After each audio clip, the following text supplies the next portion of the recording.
Good afternoon and thanks for joining us. A Saskatchewan cannabis retailer is taking possession of a Central Avenue location, hoping the city will amend its bylaw to allow a fourth store. Into the Weeds co-owner Megan Pallidoire-Volaris addressed City Council on Monday evening, requesting the city re-examine its cap on cannabis retailers. The business had approached Council in November asking for an increase to the cap, but Council said it would not be able to re-examine the bylaw by the date Into the Weeds suggested, which was initially December 15th. Into the Weeds says it will take possession of 1125 Central Avenue on March 1st. I'm excited with moving forward in any capacity, and I guess we will assume the business risk and hope for the best.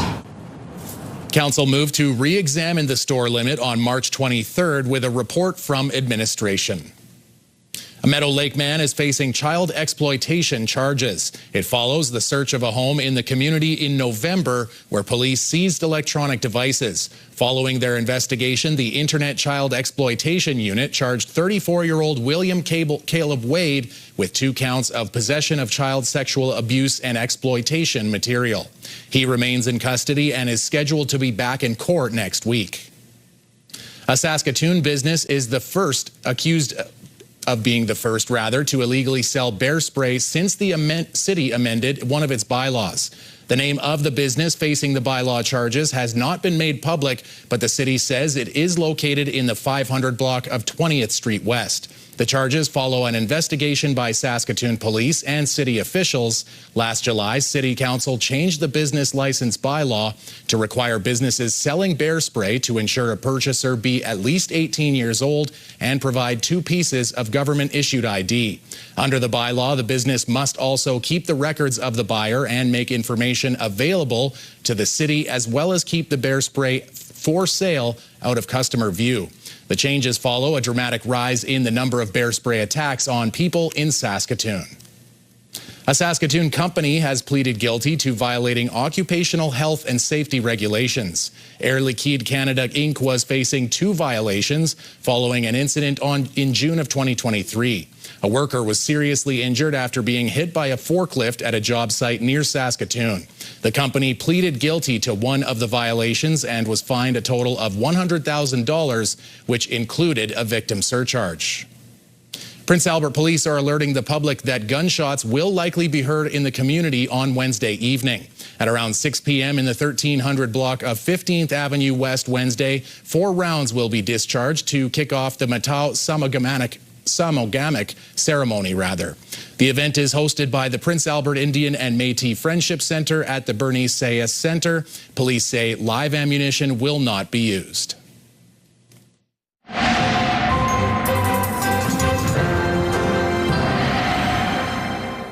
All right, Jeff, a little more snow to play with today. A little bit more snow to play with today, but actually many places dealing with, so we had to clean it up, but then the sun came out. But we do have a couple of rounds of active weather making its way into Saskatchewan. The second one will be mostly the most significant, particularly for the Prince Albert area. We're expecting a bit more substantive snow, Prince Albert and north, and we'll talk about the details later on. Today marks 4 years since Russia launched its full-scale invasion of Ukraine. Students at the University of Saskatchewan gathered to honor those affected and reflect on how the war continues to impact lives at home. Candles were lit inside the St. Thomas More College Chapel as members of the Ukrainian Students Association hosted a vigil. Solomia Kuliak says she is grateful for all the support Saskatchewan and Canada gives to Ukraine. She came to Saskatoon in 2024 with her parents. Kulik says the anniversary is both painful and a reminder of resilience.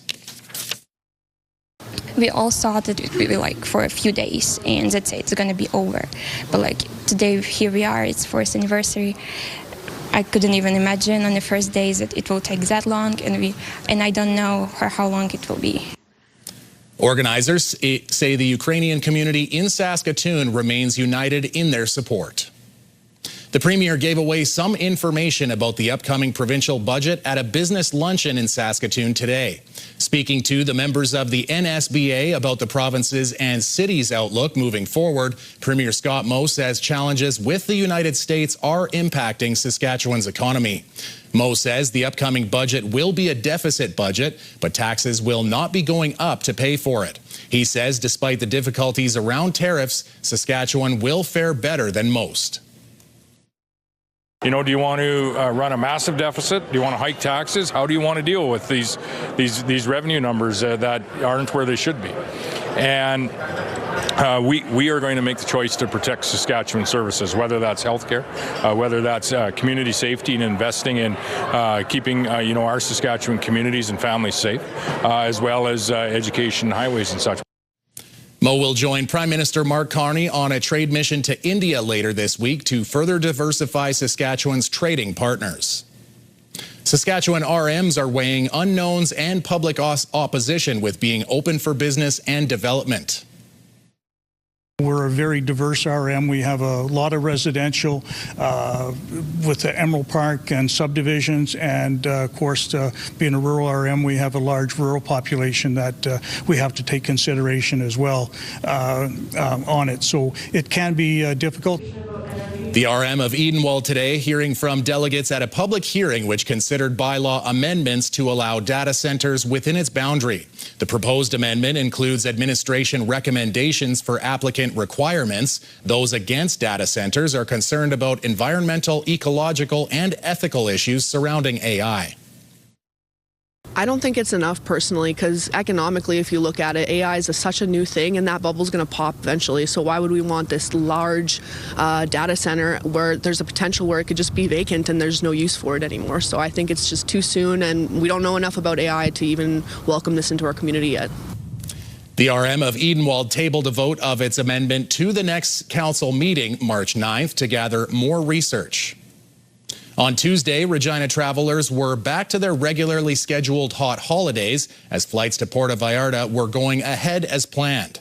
With all flights being canceled to and from Puerto Vallarta on Monday due to civil unrest in Mexico, Tuesday told a different story.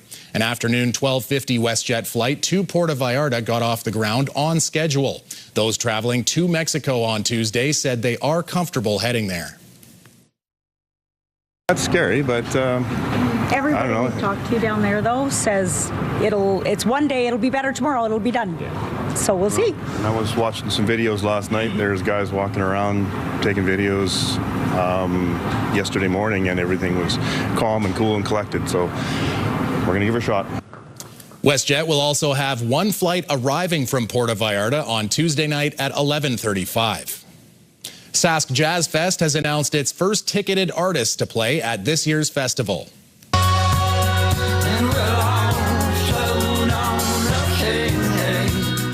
Modest Mouse is set to hit the stage at Victoria Park on July 7th. The American indie rock band will perform at 9 p.m. that night. Philadelphia-based Snack Time is also scheduled for that evening at 7. And Canadian singer-songwriter The Naysayers will perform with their three-piece band starting at 5:30 that afternoon. Sask Jazz Fest runs July 5th to 11th. Additional headlining acts will be announced in the coming weeks. Tickets for today's announced artists are on sale now. When we return, PA Poutine Fest returns. Jasmine Peltier gets the details on a Big Brothers Big Sisters of Prince Albert tradition.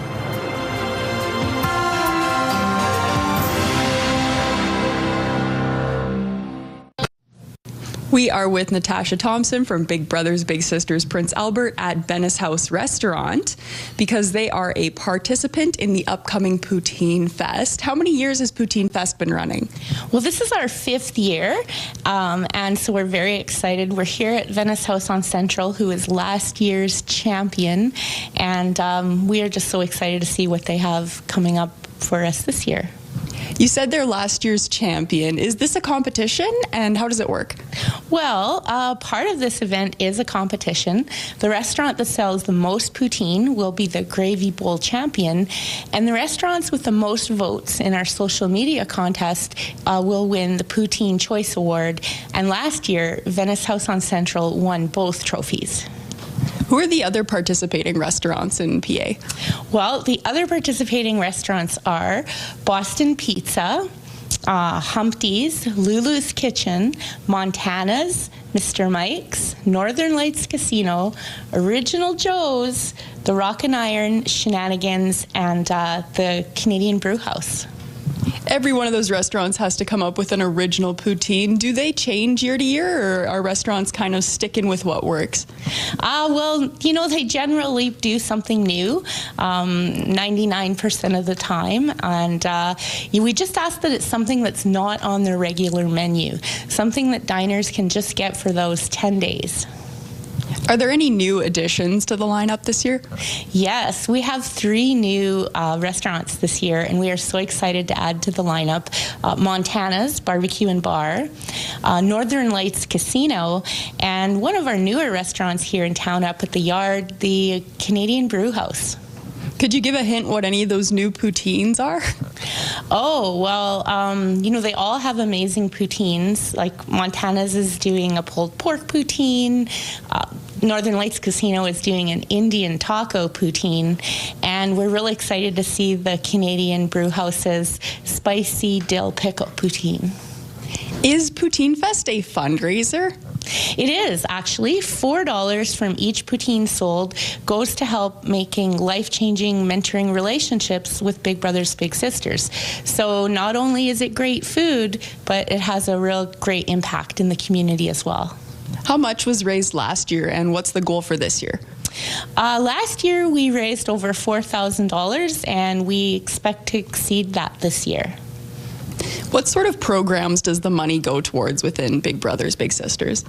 Well, it goes to our mentoring programs here in the community. So we make matches between volunteers and littles, which are children and youth, either at school or out in the community. So it's about a one-on-one relationship. Sometimes it's a group setting, but it's always about empowering young people, helping them build confidence, helping them build social skills, and just getting them connected in the community. When does Poutine Fest run? Well, Poutine Fest starts on Friday, March 13th and runs all the way until Sunday the 22nd. So 10 days of great poutine all across Prince Albert. What is the poutine that they have here at Venice House? Well, here at the Venice House this year, they have entered a beef stroganoff poutine. And I tell you, it looks amazing. What would you say to encourage people to maybe participate in Poutine Fest on a night where they want to go to a restaurant? Well, you know, what they could do is check our website, because we have the poutine menu up there, and you can see all the poutines and which restaurants they're at, and choose a poutine that you think looks great and go out and try it. You know, go by yourself, go with a friend, go with a group. It's always a good day for poutine. It's Canada's signature dish, so yay Canada. Go Canada. Is there anything we haven't spoken about that it's important to get across? You know, one thing I want to mention is that you can, by voting, by uploading a picture to Facebook or Instagram of your poutine and casting a vote for that restaurant, you will also be entered into a $25 gift card draw. So every day we are giving away gift cards to at our restaurants, and just by casting a vote, you could win. Sounds great. Thanks for meeting me. Oh, absolutely, anytime. After the break, Jeff looks at the weather forecast and Alberta's promise to recruit more doctors to ease pressure on healthcare.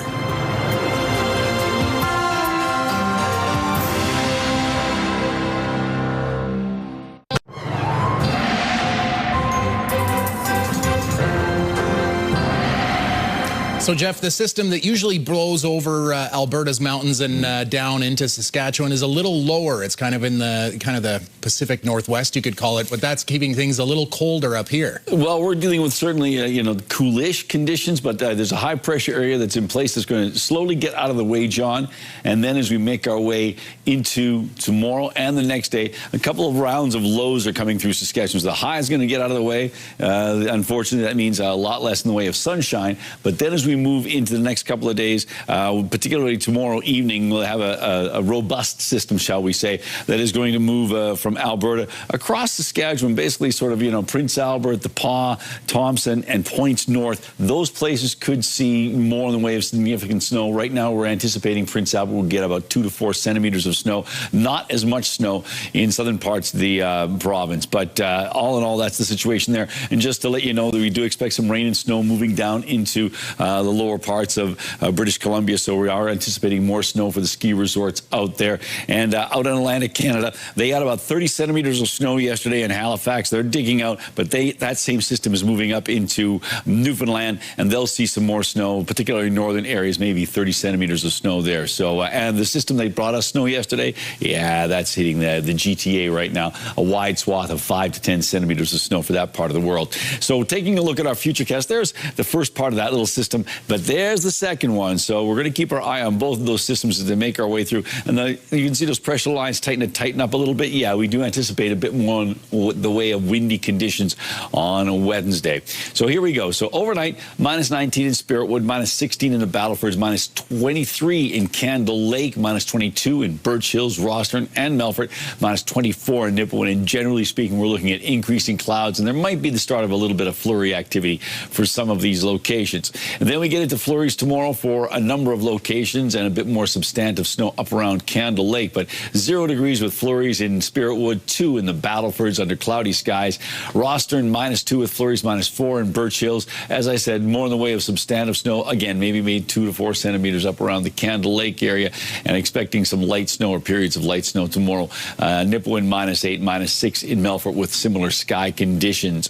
For Prince Albert and area, minus 23 degrees overnight tonight, but that's probably going to be around midnight, and then things will really start to warm up as we make our way into tomorrow. So periods of light snow, winds out of the south at 15, and then tomorrow, a daytime high of minus 4, 2 to 4 centimeters of snow, winds out of the west at 15, so that minus 4 will feel a little cooler, but minus 4 is about 3 degrees above seasonal. But then plus 1, my goodness, on Thursday, cloudy skies and mainly cloudy conditions right through next Tuesday, and a bit of an up and down roller coaster action with the temperatures as cold as minus 21 on Saturday, but as warm as minus 7 on Monday, and then backing off to below seasonal values on Tuesday with a high of just minus 11.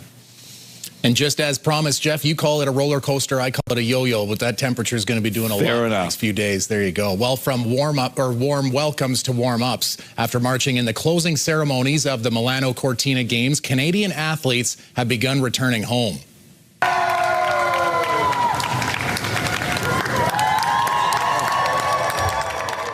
Nice that everyone came out here and made signs and were like wanting to greet me, especially after a long day of travel. It's really nice to see the faces that I've missed for the last few weeks and who weren't able to be there with us, but always were cheering. Athletes began arriving home across the country, greeted by loved ones and Canadian fans, young and old, to celebrate the athletes, waving Canadian flags and even taking photos with them. This year, Team Canada won 21 medals, 5 gold, 7 silver, and 9 bronze. Do you have a community event you would like to promote? Or maybe you'd like to draw attention to your organization. Let your local CTV station help you spread the word. Contact us at 306-922-6020 or email panews@ctv.ca. You can appear on CTV Prince Albert's News at 5 and get your message to our viewers.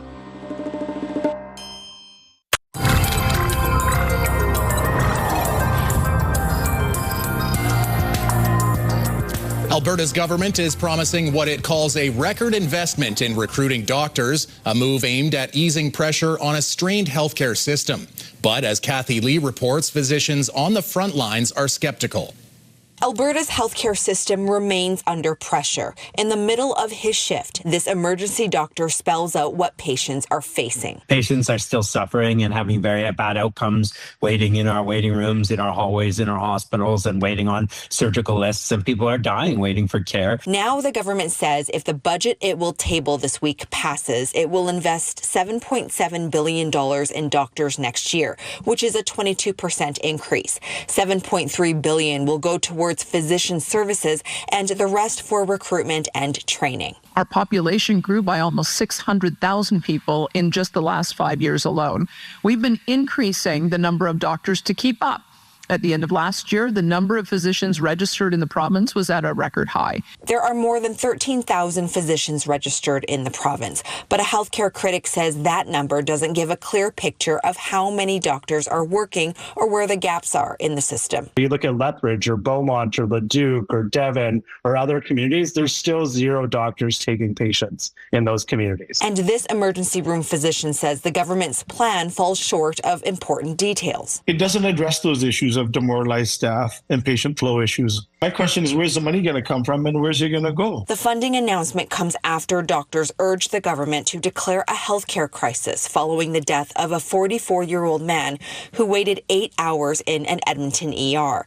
The province promised to hire a triage doctor, but that position hasn't been filled yet, making those on the front lines skeptical. I really worry that this is just a song and dance with government just announcing old numbers that aren't going to have any impact. The province tables its budget on Thursday. Kathy Lee, CTV News, Calgary. Brought to you by Saskatchewan Union of Nurses. Thank you to Saskatchewan's 11,000 registered nurses. All right, Jeff, it was another blast of winter for the Maritimes, bringing heavy snow and high winds and another snow day. Authorities say in St. John's more than 100 centimeters of snow has fallen in less than a week. All schools in Nova Scotia and PEI were closed today, with many in New Brunswick having the day off as well. Depending on the location or the school, kids have been off for between 7 or 4 days this school year. The record for most snow day school cancellations out east, the Annapolis Valley Regional School Board missed 16 full days during the 2016-2017 school year. Do you remember any good snow days in your days, Jeff? No, it wasn't a thing. You know, it's funny you mentioned that. I did read somewhere that the policy in Saskatchewan is if there's a complete loss of power or heat, then they would call a snow day. Yeah. Otherwise, you got to go to school. Exactly. No, it was rare that would happen. When I remember doing an interview with somebody from Chicago once, and they were asking about snow days, and I'm going, we don't got those. No such thing. Have a great evening. National News is coming up.